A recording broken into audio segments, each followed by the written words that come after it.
आप देख रहे हैं आज तक। मैं हूं आपके साथ नवजोत रंधावा। भारत के पूर्व प्रधानमंत्री अटल बिहारी वाजपेयी की आज दूसरी पुण्यतिथि है। इस मौके पर आज अटल समाधि कार्यक्रम आयोजित किया गया है और इसी कार्यक्रम में राष्ट्रपति रामनाथ कोविंद, उपराष्ट्रपति वेंकैया नायडू, प्रधानमंत्री नरेंद्र मोदी समेत कई गणमान्य लोग अटल जी को याद करने समाधि स्थल पर पहुंच गए हैं। रक्षा मंत्री राजनाथ सिंह को भी इन तस्वीरों में देखा जा सकता है। अटल जी की दूसरी पुण्यतिथि और आज पूरा देश उनको याद कर रहा है। हमारा देश भारत जो विश्व गुरु की गरिमा रखता है, जहां रामराज्य स्थापित हो, जन जीवन के सत्य में महकता हो, ऐसा भारत मेरा सपना है।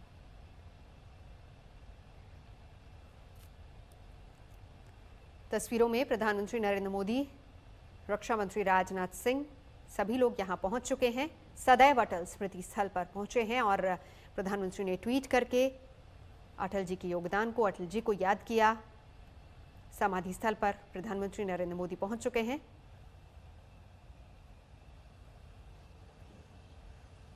दूसरी पुण्यतिथि और इस मौके पर कार्यक्रम का आयोजन किया गया है, जिसमें राष्ट्रपति रामनाथ कोविंद, उपराष्ट्रपति वेंकैया नायडू, प्रधानमंत्री, रक्षा मंत्री राजनाथ सिंह, सभी लोग यहां पर मौजूद हैं। कोरोना काल है और उन तमाम प्रोटोकॉल्स का भी ख्याल रखना है और इसी बीच पहुंचे हैं प्रधानमंत्री देश की श्रद्धांजलि देने के लिए। उनका मानना था हार नहीं मानूंगा, रार नहीं ठानूंगा, काल के कपाल पर लिखता मिटाता हूँ, गीत नया गाता हूँ, गीत नया गाता। ये देश अटल जी के योगदान को कभी नहीं भुला सकता। उनके नेतृत्व में हमने परमाणु शक्ति में भी देश का सर ऊपर किया। पार्टी नेता हो, संसद सदस्य हो, मंत्री हो या प्रधानमंत्री, अटल जी ने प्रत्येक भूमिका में एक आदर्श को प्रतिष्ठित किया। अटल जी के जीवन की सबसे बड़ी विशेषता के रूप में बहुत सी चीजें कही जा सकती है और एक भी बात दूसरे से कम नहीं हो सकती है। उनके भाषण की बड़ी चर्चा होती है, लेकिन शायद भविष्य में कोई मनोवैज्ञानिक दृष्टि से रिसर्च करने वाले व्यक्ति अगर उनकी बड़ी गहराई से एनालिसिस करेंगे तो जितनी ताकत उनके भाषण में थी, शायद उससे कई गुना ताकत उनके मौन में थी। वो जनसभा में भी दो चार वाक्य बोलने के बाद जब मौन हो जाते थे तो ये बड़ा गजब था कि लाखों की जनमेदनी के आखिरी व्यक्ति को भी उस मौन में से मैसेज मिल जाता था। आज अटल जी को आदरांजलि अर्पित करने का ये अवसर है। मैं मेरी तरफ से आदरणीय अटल जी को आदरांजलि देता हूं। हार नहीं मानूंगा, रार नहीं ठानूंगा, काल। जी भी इस प्रार्थना सभा में शामिल होने के लिए पधार चुके हैं। हम माननीय तो राष्ट्रपति रामनाथ कोविंद भी पहुंच चुके हैं। पूर्व प्रधानमंत्री अटल बिहारी वाजपेयी की दूसरी पुण्यतिथि है।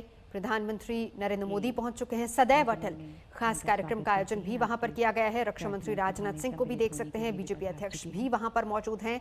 तमाम गणमान्य व्यक्ति यहां पर पहुंचे हैं अटल बिहारी वाजपेयी को श्रद्धांजलि देने के लिए।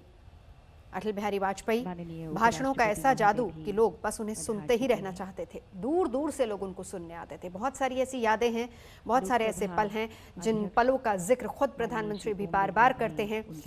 चाहे बोले या खामोश रहे, ताकत नजर आती थी। कविताओं के जरिए किस तरीके से देश प्रेम की भावना को जगाया अटल जी ने, और मौन रहते थे तब भी एक संदेश साथ ही साथ रहता था। यादों में अटल।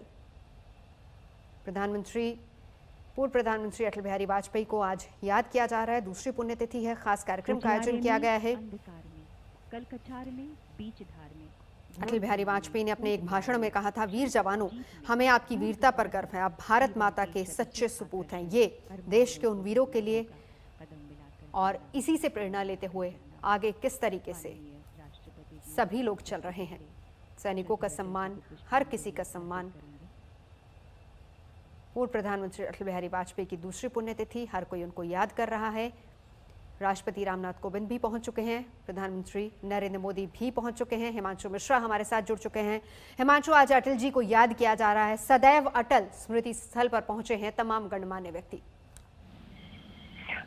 देखिए, बिल्कुल प्रधानमंत्री नरेंद्र मोदी, राष्ट्रपति रामनाथ कोविंद समेत बीजेपी के राष्ट्रीय अध्यक्ष जेपी नड्डा, रक्षा मंत्री राजनाथ सिंह, तमाम लोग पूर्व प्रधानमंत्री अटल बिहारी वाजपेयी को जो है अपनी ये कह सकते हैं कि उनकी पुण्यतिथि पर जो है श्रद्धा सुमन देने अर्पित करने पहुंचे हैं। लेकिन सबसे बड़ी बात ये है जो हम अभी बता रहे थे कि प्रधानमंत्री नरेंद्र मोदी हमेशा ये कहते हैं कि अटल बिहारी वाजपेयी जैसा वक्ता नहीं हो सकता, और अगर वो मौन रहते थे तो भी जो संदेश देना होता था वो संदेश दे देते थे।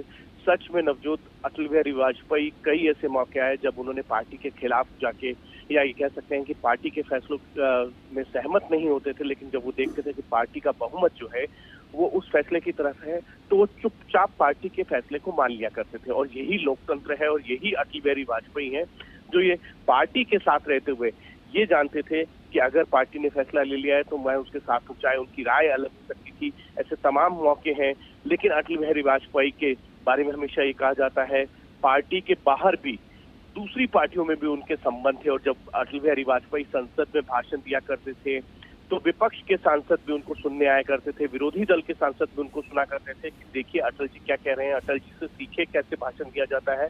और अटल बिहारी वाजपेयी के बारे में ये कहा जाता है कि पंडित जवाहरलाल नेहरू ने कहा था कि आप इस तरीके से भाषण देते हैं विदेश नीति पर, लगता है एक दिन आप जो है वो प्रधानमंत्री बनेंगे। और लगभग 40 साल बाद जो है अटल बिहारी वाजपेयी 1996 में 13 दिन के लिए प्रधानमंत्री बने। अब नेहरू ने जो बात कही थी उसको साकार हुआ था। तो अटल बिहारी वाजपेयी हमेशा लोकप्रिय नेता रहे, वो अपने भाषणों के लिए जाने जाते हैं, और साथ ही साथ जिस तरीके से ये कह सकते हैं कि स्वर्णिम चतुर्भुज जो बनाया था उन्होंने देश की सड़कों को जोड़ने के लिए, वो एक बेहतरीन काम था। अटल बिहारी वाजपेयी ने एनडीए सरकार के अंदर विकास के कई कामों को किया था।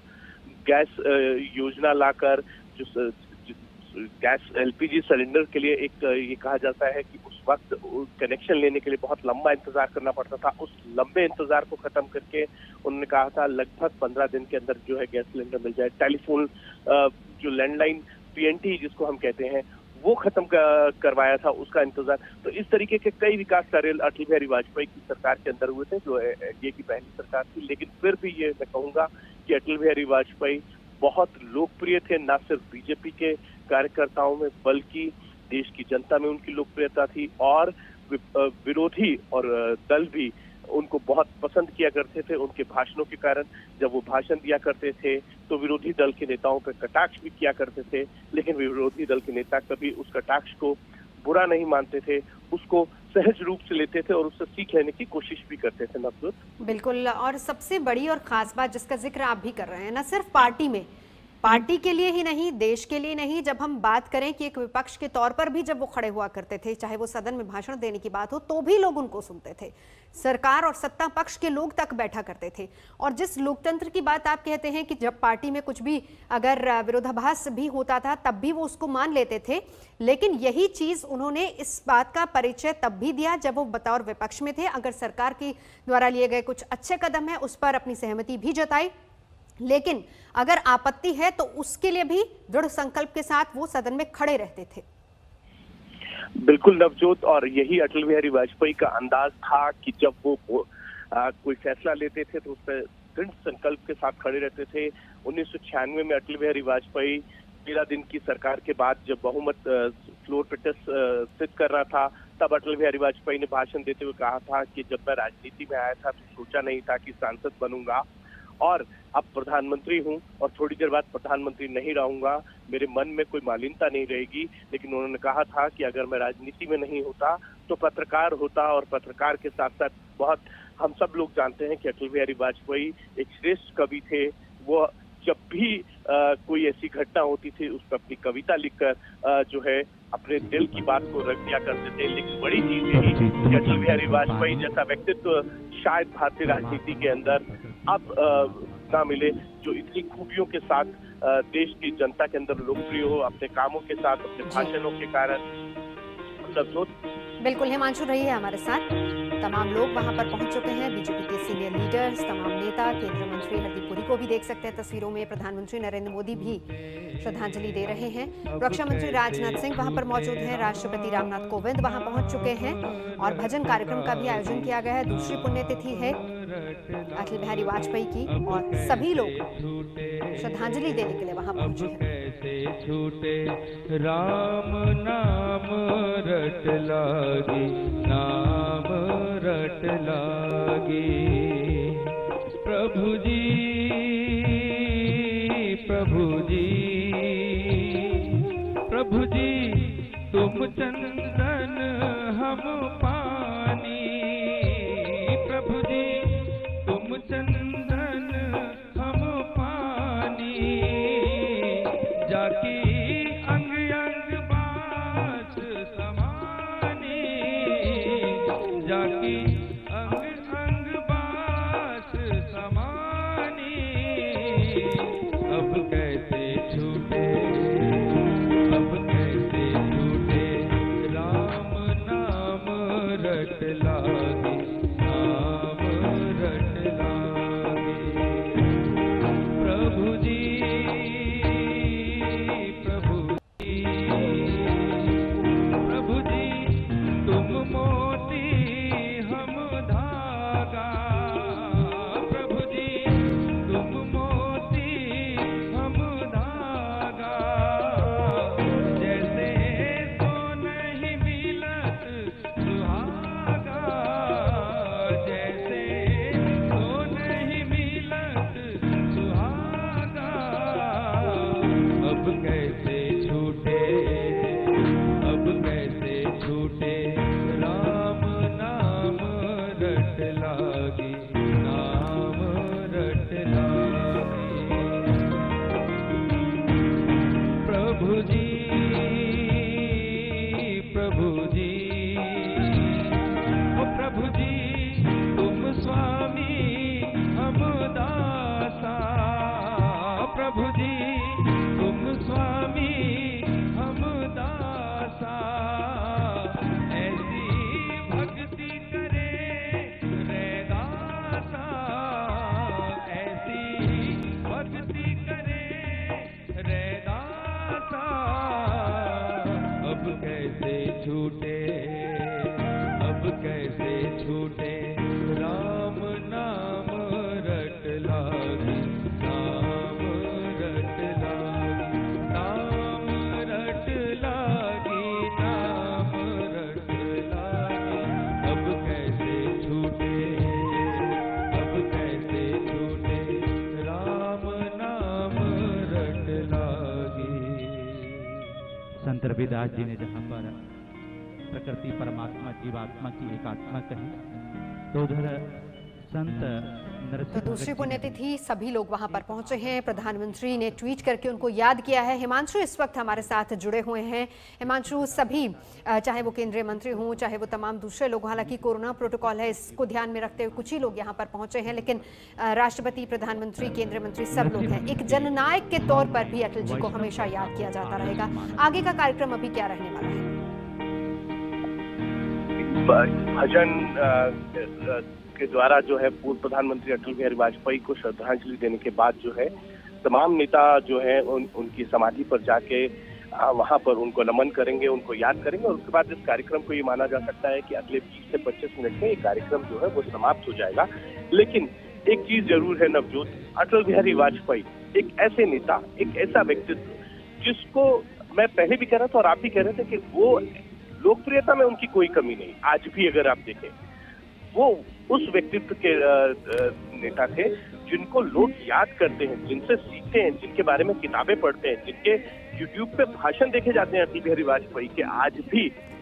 और अटल बिहारी वाजपेयी सच में एक ऐसे नेता थे जो सबको साथ लेकर चलने की बात किया करते थे। आप याद कीजिए, 24 दलों के साथ मिलकर 6 साल तक सरकार चलाना गठबंधन की, ये एक्सपेरिमेंट अगर सफल हुआ तो पूर्व प्रधानमंत्री अटल बिहारी वाजपेयी के नेतृत्व में सफल हुआ।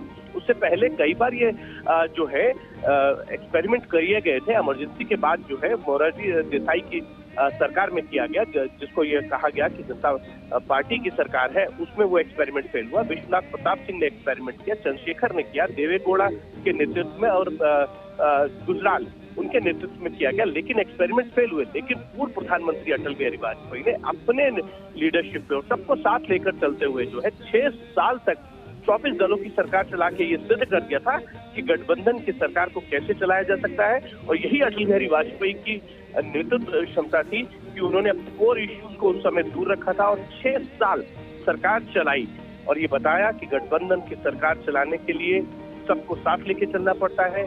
सबकी कह सकते हैं कि उनकी विचारों को से सहमत होते हुए भी एक सरकार को काम की दृष्टि से देखें और जनता को काम करने के लिए बिल्कुल इश्यूज को साथ लेकर चलना, ये अटल बिहारी वाजपेयी की खूबी।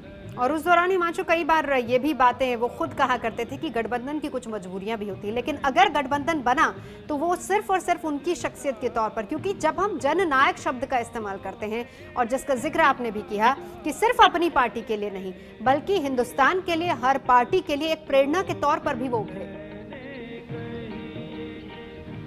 बिल्कुल नवजोत, क्योंकि मैं आपको भी बता रहा था कि जब अटल जी संसद में आया करते थे, न सिर्फ पत्रकार, विरोधी दल के नेता भी उनको सुनने के लिए ललायत रहते थे और अपनी अपनी सीटों पे पहुंच जाते थे और पिन ड्रॉप साइलेंस के साथ अटल बिहारी वाजपेयी को सुना जाता था। बहुत कम लोग जो है अटल जी के भाषण के बीच में खड़े होकर व्याख्यान किया करते थे। अटल बिहारी वाजपेयी के भाषण उस तर्ज पे होते थे। अटल बिहारी वाजपेयी अपने भाषणों में कविताओं का भी प्रयोग करते थे और अटल बिहारी वाजपेयी एक ऐसे नेता थे जिनके लिए कहा जाता था कि वो सही व्यक्ति हैं लेकिन गलत पार्टी में हैं। तो 1996 के ही भाषण के अंदर अटल बिहारी वाजपेयी ने कहा था कि अगर मैं सही हूँ और मैं गलत पार्टी में हूँ तो आप सही अटल जी के लिए क्या करेंगे, क्या समर्थन देंगे?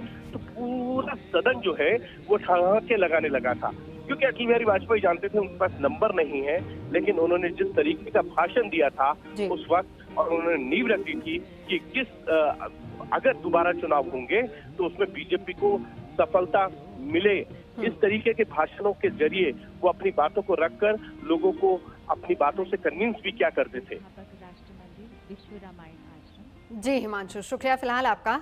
हिमांशु हमारे सहयोगी हमारे साथ जुड़े हुए थे और फिलहाल आज अटल बिहारी। नमस्कार, मैं हूं अंजना ओम कश्यप। हमें उम्मीद है ये वीडियो आपको पसंद आया होगा। लेटेस्ट खबरों के लिए यूं ही देखते रहिए आज तक और इस वीडियो के पसंद आने पर लाइक, शेयर एंड सब्सक्राइब करना ना भूलें।